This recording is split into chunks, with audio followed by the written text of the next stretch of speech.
What's up, everybody? Mike here. As you can see, the Hydra. I figured I'd do a video. 1 year of owning the this tuner on stock tunes. Just download it directly from their website. I figured I'd make a quick little video. Number one, I posted on the internet, and if you guys have your opinions about this, I'd love to hear it. But so I've had the tunes on the truck for a year. So my question is, in a year's time, does the same tunes that I'm running now versus a year ago, have they been changed? Are they updated? Or is there any critiques that's made to each one of these tunes that makes them a little bit better than what they were? Because with other tuners that are years and years older, they're not as good. Like I've had a TS6 chip when I bought this truck, and the shifts were so nasty. I mean, it was hard on the truck.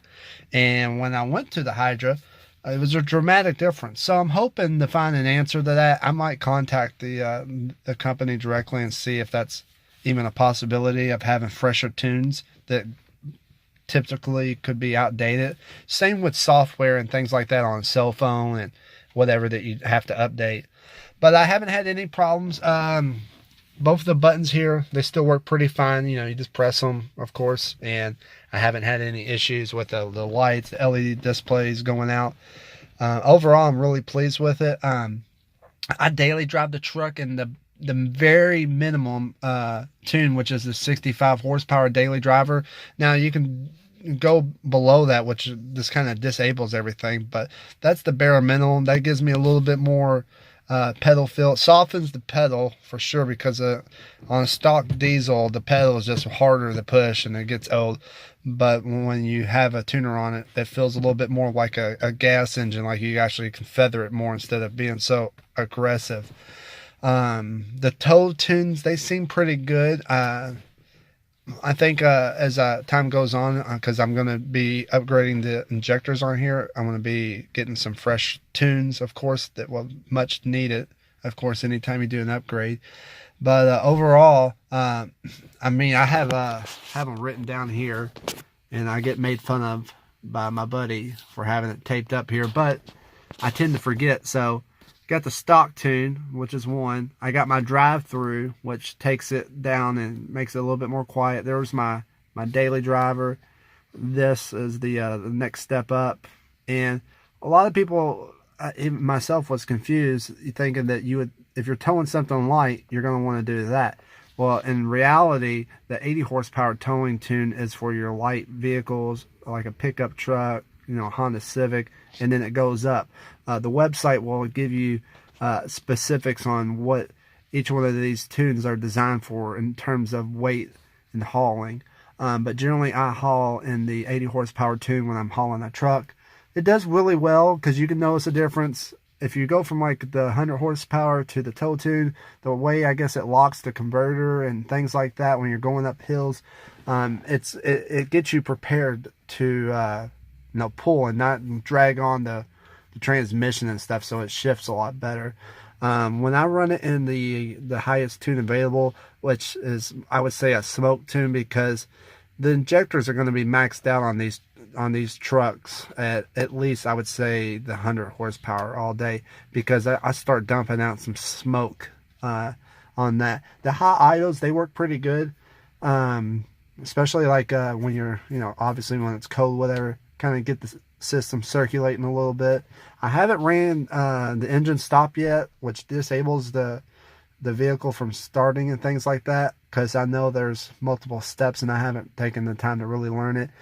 Generally, this truck's always boxed in wherever I'm at home and things like that, so I don't have to worry about theft so much. But yeah, I just wanted to do a quick little video. It's definitely worth the money of the other tuners that's available. Easy install.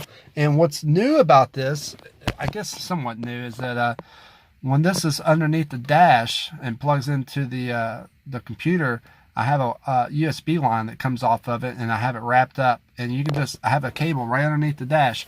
So anytime I need to adjust a tune or whatever, I don't have to take this out, unplug it, go underneath the hood. You got the screws that allows you to take the harness apart, pull all that shit out, and now you can just do it, you know, on the fly while it's still in the vehicle. But hopefully you guys understand where I'm coming from on this. It's something I figured would be worth posting. It's not something that I thought, you know, something would go wrong at some point. But a year later, no transmission issues, nothing like that. I definitely really need to spend the $400 to $500 and get the live monitor that plugs into the OBD2 and the exhaust gas probe, so I can monitor everything in the summer. But it's wintertime right now. Don't drive it too much. We should be good to go. But that would be the next little mod. That, and we're running a 5-inch exhaust on here, but it is mufflered. And I'm just going to get a muffler delete for $45 on eBay. And it's got like a 10-inch tip. Sounds good. No issues. I can still have a phone call while you know, without the drone. Most of the sound I hear, I'm running the Nitto Terra Grappers, the G2s, 295, I think 7517s, and you know, the noise off those are kind of bad. But we're switching tires. We're going to the Michelin Defenders. They're designed for hauling and things like that, so they have a higher load wear, and they're about $275 a piece plus install.